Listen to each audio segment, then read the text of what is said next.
प्राप्त होना नहीं चाहता। वे जीव अधम है जो 100 पर का करते हैं, पूर्वपात कमा रहे हैं।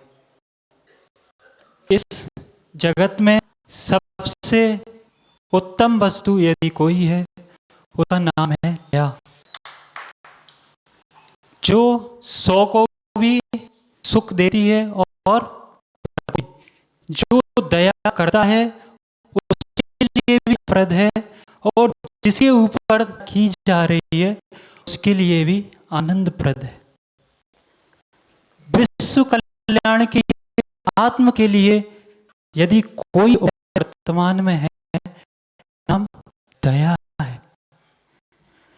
प्रतीक में वीर भक्ति में आता है, धम्मस्य मूलम दया, धर्म का मूल दया है। संतों ने यह स्वीकार किया है कि मुक्ति का साधन क्या है? दया है। दया के अभाव में धर्म नहीं पालन होता। दया के अभाव में व्यवहार धर्म तो छोड़ो, दया के अभाव में निश्चय धर्म का भी पालन नहीं होता। यदि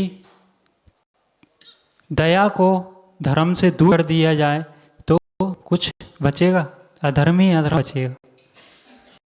हम वर्तमान में देख रहे हैं कि स्त्री और स्त्री के राग में मानव एक दूसरे को निर्दयता पूर्वक घात कर रहा है। देखने में आता है कि संपत्ति के राग में, पिता की संपत्ति के राग में बेटे ने पिता की प्राण हरण कर दिए, प्रिया के राग में मित्र के प्राण हरण कर दिए। कहां मानवता? मानवता पशु से भी नीचे स्तर पर जा रही है और हम अपने आप को श्रेष्ठ कह रहे हैं। हमें इस पे विचार करना होगा कि यदि निर्दयता, अदया के भाव पूरे विश्व फैल गए तो धर्म का नाश हो जाएगा। हम दीवान सिंह को याद हैं, जिन्होंने शेर को जलेबी खिलाई। किसके बल पर?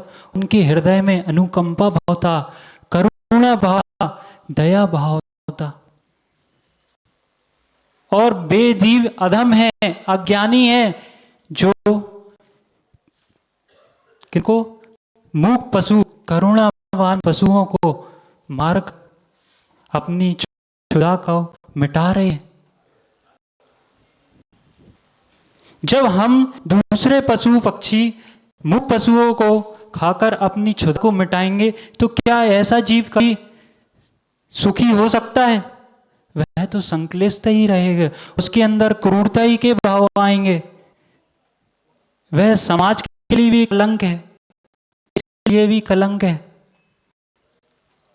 लेकिन ऐसे जीवों के प्रति भी हमको अदया का भाव नहीं लाना।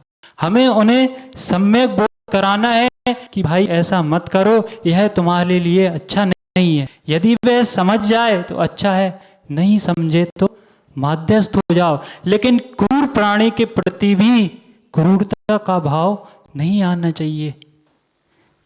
कभी कभार ग्रह में देखा जाता है कि कोई सांप आदि निकलते हैं तो क्या करते हैं? उनको मार दें? नहीं, उन्हें भी नहीं मारना है।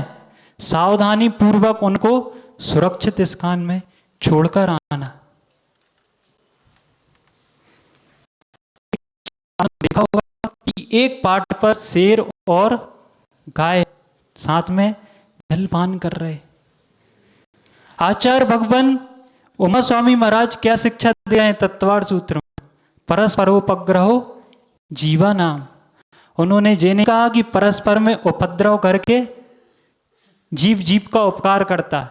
उन्होंने कहा परस्पर में उपकार करता है जीव, उससे क्या होता है? एक दूसरे को सुख प्राप्त होता है। लेकिन हम क्या सोचते हैं कि दूसरे को दबा दें, दूसरे का अपकार कर दें तो हम बड़े बन जाएंगे। यह सही है क्या? हमें दया के साथ विवेक की आवश्यकता है, दया के साथ नीति की आवश्यकता है। आपने ट्रेनों में सफ़र किया होगा, वहाँ लिखा होता है कि वृद्धों के लिए, विकलांगों के लिए स्पेशल जगह रहती है। हम क्या करते हैं कि अगर ट्रेन फुल है तो सबसे पहले टीटी के पास जाते हैं, क्या पूछते हैं कि विकलांग कोटा खाली है क्या, वृद्धों का कोटा खाली है क्या। हमें वृद्ध लोगों को स्थान देना चाहिए, हमें विकलांगों को स्थान देना चाहिए, जिनकी उनकी भी यात्रा अच्छी हो जाए। लेकिन हम क्या करते हैं, विपरीतता की ओर जा रहे हैं। क्या यह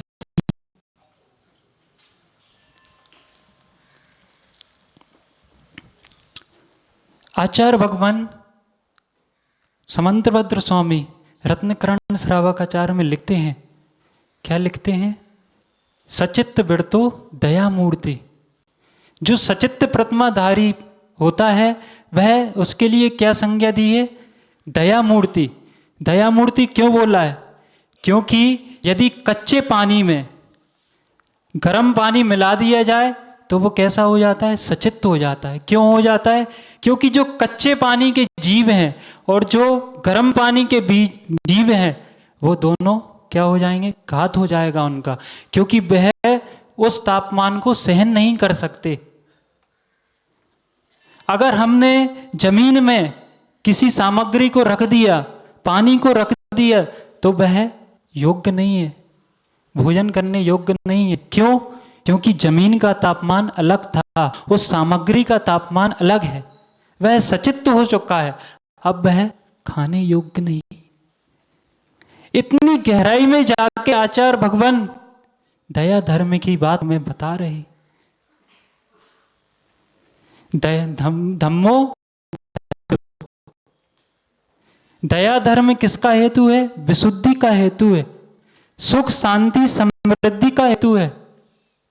जिस व्यक्ति के अंदर दया होगी उसकी वाणी मधुर होगी, उसका भोजन शुद्ध होगा, उसका आचार विचार शुद्ध होगा। और जिसकी वाणी कठोर है, जिसका भोजन अभक्ष है, वह सुख की कल्पना स्वप्न में भी नहीं करे, क्योंकि यह सुख के हेतु नहीं है। हमारे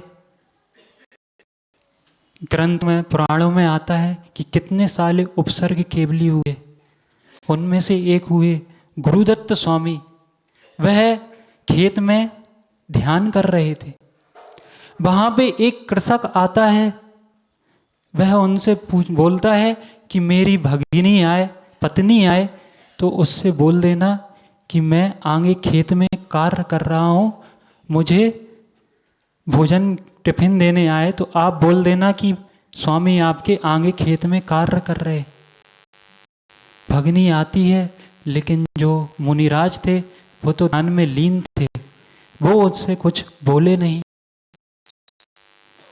भूखा शेर और भूखे पेट वाले को गुस्सा बहुत आता है।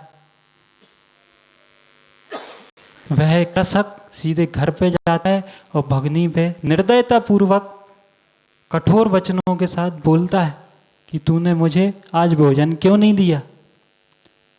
वह उत्तर देती है कि मैं तो भोजन देने गई थी, लेकिन वहाँ जो मुनिराज विराजमान थे उन्होंने आपको नहीं बताया, गलती उन मुनिराज थी। वैसे जाता है उन मुनिराज के पास, उन चारों तरफ क्या करता है, कपास लपेटता है, रुई लपेटता है और उसमें अग्नि। कितनी निर्दयता कि उसने मुनिराज के ऊपर उपसर्ग कर दिया, घोर उपसर्ग। लेकिन मुनिराज हिले भी नहीं, यदि हिलेंगे तो सम्मूर्छन जीव नष्ट हो जाएंगे, उनका घात हो जाएगा। वह ध्यान में लीन होते हैं, केवल ज्ञान को प्राप्त होते हैं। क्यों? क्योंकि उनके अंदर क्या थी, दया थी, अनुकंपा थी, करुणा थी। यदि आप सभी चाहते हैं कि हम सुख समृद्धि और शांति के साथ जीवन जिए, क्या करना होगा? दया धर्म का पालन करना होगा। आपका समय हो गया। हमें एक सूत्र अपने जीवन में उतारना है, क्या? सत्वेसी मैत्रीम गुणेषु प्रवेदम क्लिष्टेषु जीवेषु कृपा महत्वम माध्यस्थ भावम विपरीत वित्तौ सदा ममात्मा विद्धातु देव। सभी जीवों के प्रति मैत्री का भाव हो, गुणीजनों के प्रति सम्मान का भाव हो, और जो हमसे विपरीत प्रवृत्ति वाले जीव हैं उनके प्रति माध्यस्थ भाव हो, ना कि क्रूरता का या फिर निर्दयता का। क्योंकि कसाय हमेशा संक्लेशता का कारण है, दुख का ही कारण है। वह हमें नरकों तक में ले जाने के लिए समर्थ है।